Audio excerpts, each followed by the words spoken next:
Soalan 11.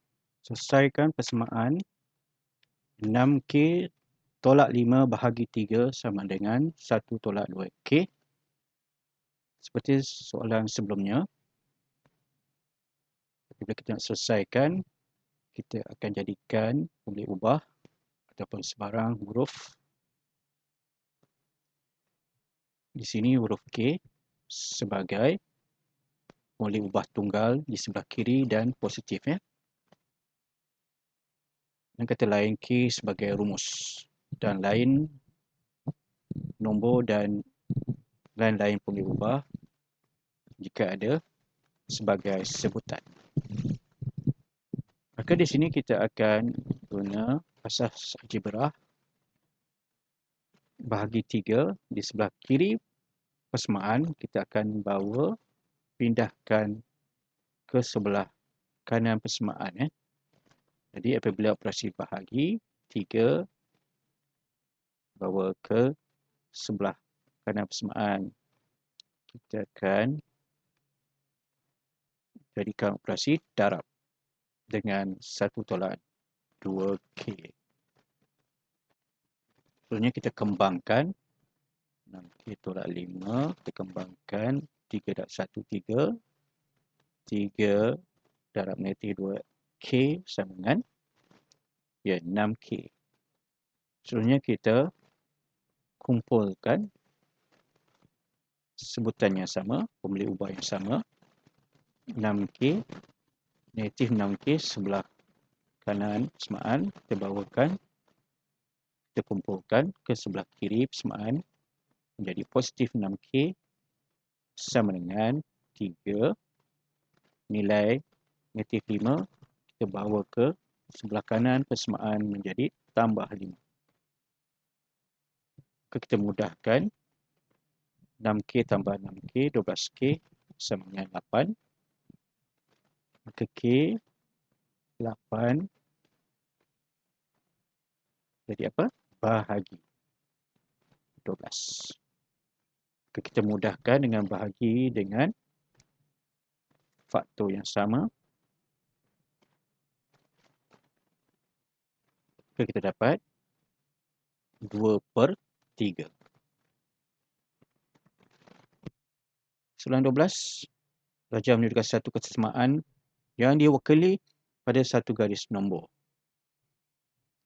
Maka kita perlu cari nilai antara negatif 2 hingga 5 ataupun julatnya. Kita lihat simbol yang sebelah kiri ini. Di negatif 2 ni, di atas ni. Kita tengok simbolnya. Satu buatan kosong, maka dia tidak sama. Tak ada persamaan, tak ada simbol persamaan. Maka negatif 2. X di antara negatif 2, maka X lebih besar daripada negatif 2, kan. Kita lihat simbol di atas nilai 5 ini. Dia penuh, penuh. Maka dia sama dengan. Ya, jadi X lebih kecil dan sama dengan. Maka jawapannya C.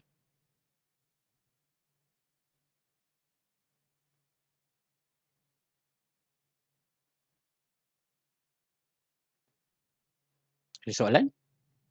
Ya, simbol sama dengan ini, dia akan ambil yang bawah saja. Dia ada palang di bawah ni, kan. Itu maksudnya bulatan yang penuh.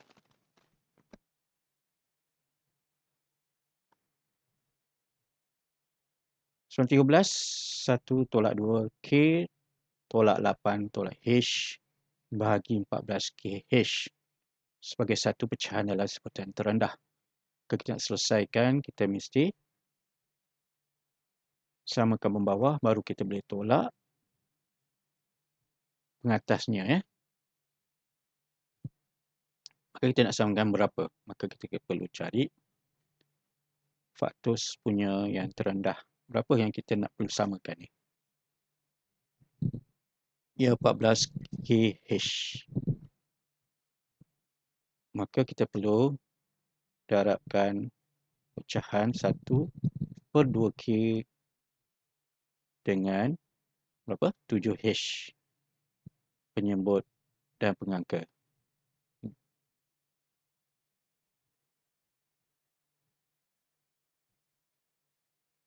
Kita dapat 7H tolak. Tolak, lepas tu kita kurungkan 8 tolak H ni. Kita perlu kurungkan sebab kita perlu kembangkan.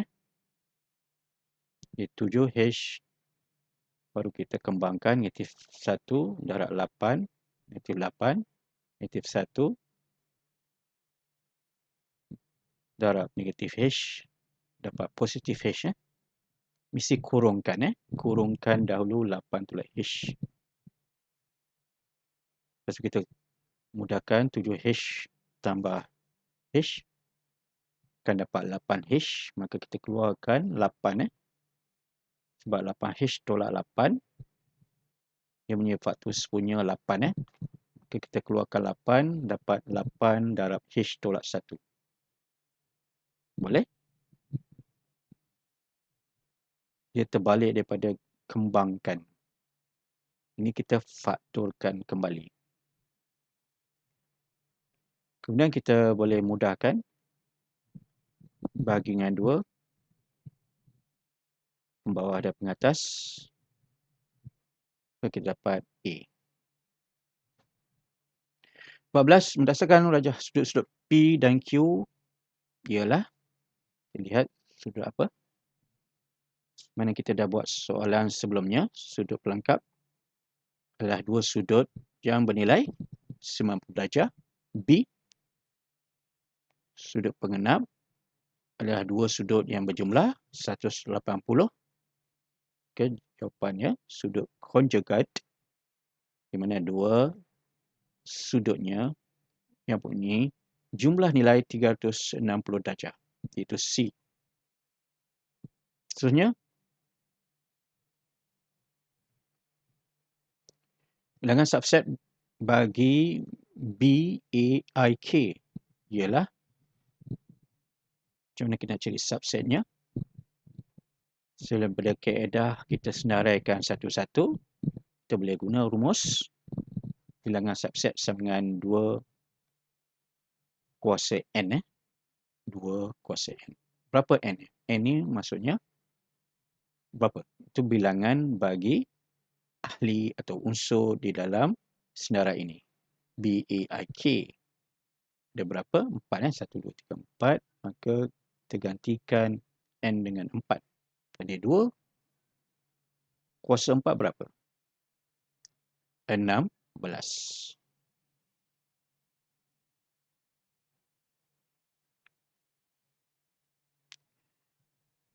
Soalan 16. Diberi kesesamaan negatif 2.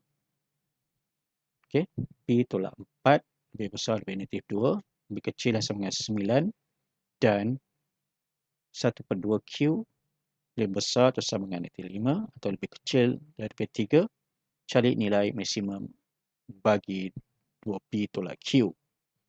Kita selesaikan kesamaan yang di atas dahulu dan di sebelah kiri. Itu kita keluarkan negatif 2 lebih kecil P tolak 4. Maka kita perlu cari P sebagai rumus. Maka kita buat apa? Ya, seperti soalan sebelumnya. Kita akan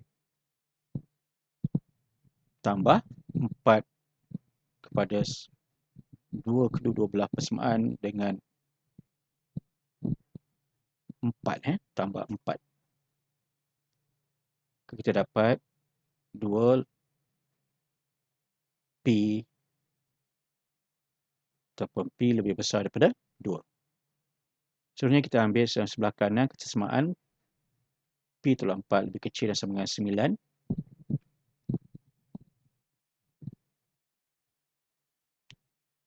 Kita perlu tambah juga 4 kepada dua-dua belah persamaan.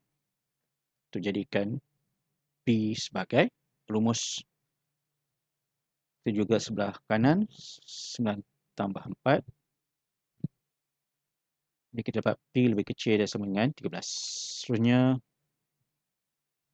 1/2Q lebih besar sama dengan dan lebih kecil dari 3. Kita ambil sebelah kiri, inti 5 lebih kecil dan sama dengan setengah Q. Kita perlu hapuskan setengah dahulu dengan kita darab. Ya, darab 2 kedua-dua belah persamaan. Kita akan dapat negatif 10 ke Q lebih besar sama dengan negatif 10. Seterusnya sebelah kanan setengah Q lebih kecil dari 3. Maka kita perlu hapuskan setengah untuk jadikan Q sebagai pemilih ubah tunggal ataupun rumus. Jadi kita perlu darab 2 untuk hapuskan 1/2. Begitu juga sebelah kanan kita perlu darab sama-sama dengan 2. Ke Q lebih kecil daripada 6. Kita boleh buat cuba jaya supaya dapat nilai yang paling maksimum bagi 2P tolak Q. Macam mana kita nak cari nilai maksimum bagi 2P tolak Q? Maka kita cari P yang sesuai untuk kita gantikan daripada P yang kita dapat tadi. P lebih besar daripada 2 atau P lebih kecil sama dengan 13. Begitu dengan Q, kita akan gantikan antara Q lebih besar sama dengan negatif 10 atau Q lebih kecil daripada 6. Okey, kita cuba jaya 2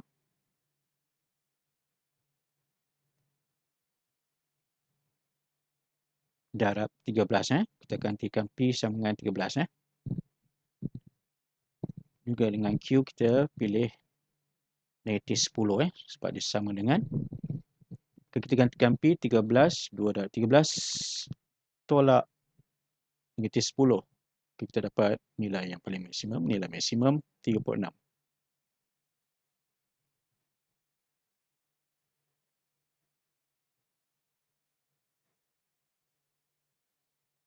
Sebenarnya jika A nisbah B sama dengan 2 nisbah 3 dan B nisbah C sama dengan 6 nisbah 7, maka apakah A nisbah B nisbah C? Jadi A nisbah B 2 nisbah 3 dan B dan C 6 nisbah 7. Maka kita perlu samakan nilai B. Itu yang faktor yang kita boleh buat sama dengan 6. Faktornya darab 2 sama dengan 6. Jadi kita kena perlu samakan nisbah 2 dengan 3 sama dengan 6. Ke 3 darab 2. 2 pun mesti darab 2. Baru setara. Jadi kita dapat 4 nisbah 6 nisbah 7.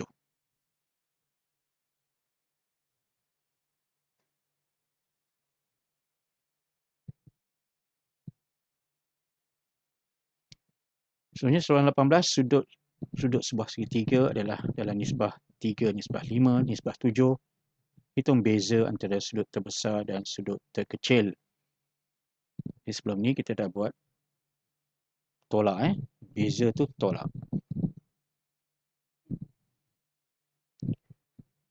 Maka kita perlu buat nisbah, kaedah nisbah. Ini yang paling kecil 3 kan. 3. Maka kita perlu kadarkan atau nisbahkan dengan jumlah sudut. Berapakah sudut ni? 180 ke 360 atau 540? Jadi dalam soalan sudut-sudut sebuah segitiga. Segitiga berapa jumlah sudutnya? 180. Maka kita perlu nisbahkan sudut terbesar sama dengan 7. 180 jumlah sudut kita perlu samakan dengan jumlah nisbah. Itu 3 tambah 5 tambah 7. Maka sudut besar sama dengan 7 darab berapa tu? 7 bagi 15 darab 180. Okay, guna kalkulator masing-masing dapatkan berapa untuk sudut terbesar.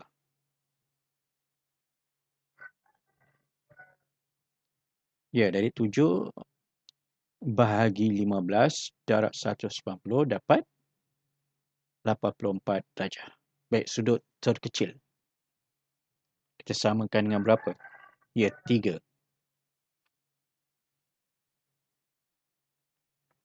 Maka sudut terkecil sama dengan 3 bahagi 15 darab 180.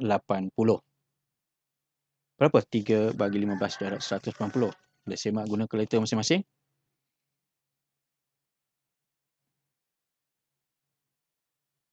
Ya, kita dapat 36 darjah.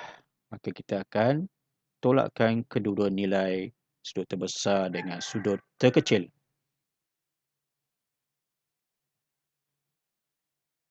Dapat berapa? Ya, kita dapat 48 darjah.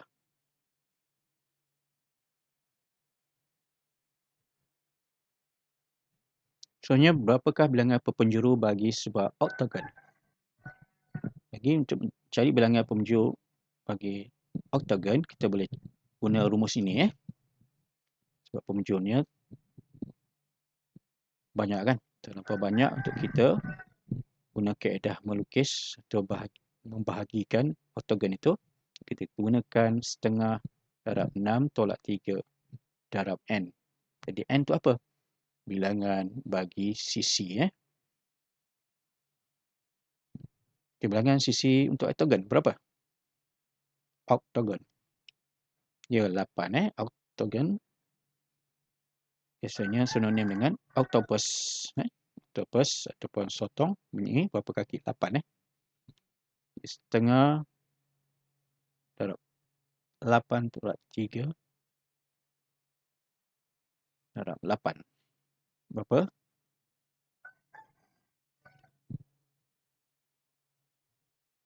Ya, kita dapat 20. Betul 20? Ya, 8 tolak 3. Kita dapat 5. Jadi 8 bagi, kita mudahkan 8 bagi 2. Kita dapat 4 kan? 4 darab 5, 20. Akhir sekali untuk soalan bahagian A ini, set. Daripada set semester ialah sudut integer, x ialah integer antara 1 hingga 10 dan set A adalah sudut nombor, ada satu nombor perdana. Adalah satu nombor perdana. Senaraikan unsur-unsur bagi sudut bagi set pelengkap A. Set pelengkap A maksudnya unsur-unsur atau ahli-ahli selain daripada A. Kita senaraikan dulu set semester 1 hingga 10. Baik, nombor perdana antara 1 hingga 10. 2, 3, 5, 7. Selain daripada unsur-unsur A. Sebab A prime ni maksudnya set pelengkap A selain daripada A. Ini kita ambil daripada set semester dalam ni. Jadi 1, 4, 4, 6 dan seterusnya.